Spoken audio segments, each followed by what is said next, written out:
The title of my post today is An Inextricable Connection. Last week I participated in a Mission Increase webinar through my role as a grant writer for Mission to Amish People. The webinar was entitled Disciple Making with Church Partners.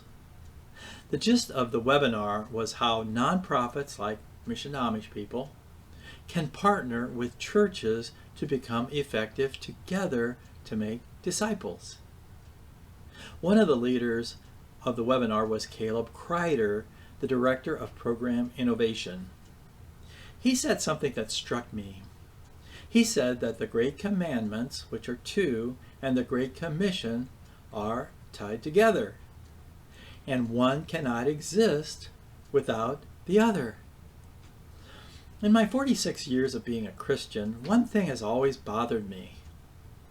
The churches I attended never or rarely included a regular plea to or reasoning for reaching unsaved people with the gospel of Jesus Christ. They preached and taught many scriptures about the love, blessing, and power of God in each life if the listeners closely followed God and His Son, Jesus Christ. People in the congregation often lifted their hands in praise to God. But I think, however, in almost all cases, they forgot the punchline. I think that Mr. Kreider asserted in the webinar the key to what churches are missing. I call it an inextricable connection between the Great Commandments, which are 2, and the Great Commission. Note, inextricable simply means impossible to separate. Below are the 2 great commandments told by Jesus, found in Matthew 22:35 through 40.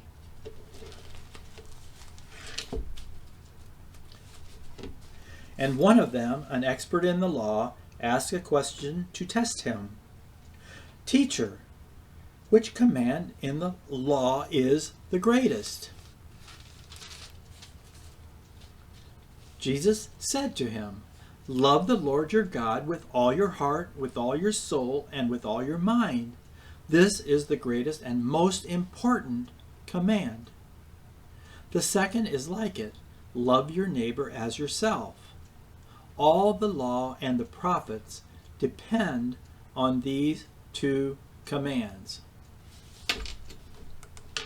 In simple words, we are first to love God with all the power within us, and secondly, we are to love others. These are the 2 great commandments. Secondly is the Great Commission found in Matthew 28:18 through 20.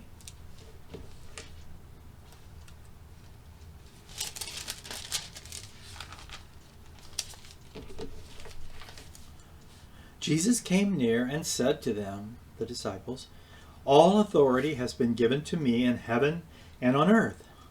Go therefore and make disciples of all nations, baptizing them in the name of the Father, and of the Son, and of the Holy Spirit, teaching them to observe everything I have commanded you. So I want to ask you a question. Do you think the Great Commission ended with the disciples, or does it continue with us? A natural extension of loving God and loving others is to tell others about the great love He has for them, right? Jesus told the disciples to make other disciples of all nations. Later, Jesus told the disciples in Acts 1:8 the following.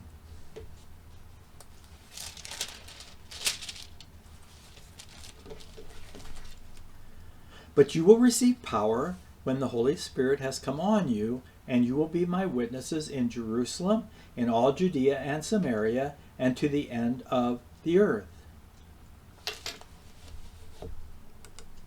The disciples, as we all know, weren't going to live long enough to be witnesses to the end of the earth and to make disciples of all nations. The implication is clear in the following 4 points. Point 1. We greatly love God with everything within us as Jesus commanded us in the first great commandment. Point 2. The great love of God then flows through us with his powerful Holy Spirit. We become an extension of Jesus. Point 3. Because of this great love, we also greatly love others, which is the second greatest commandment. Point 4. And because of our great love for others, we are compelled to lovingly fulfill the Great Commission by becoming extensions of the disciples, telling others about God's great love for them.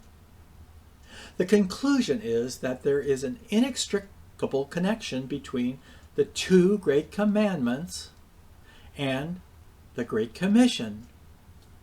It's impossible to separate them.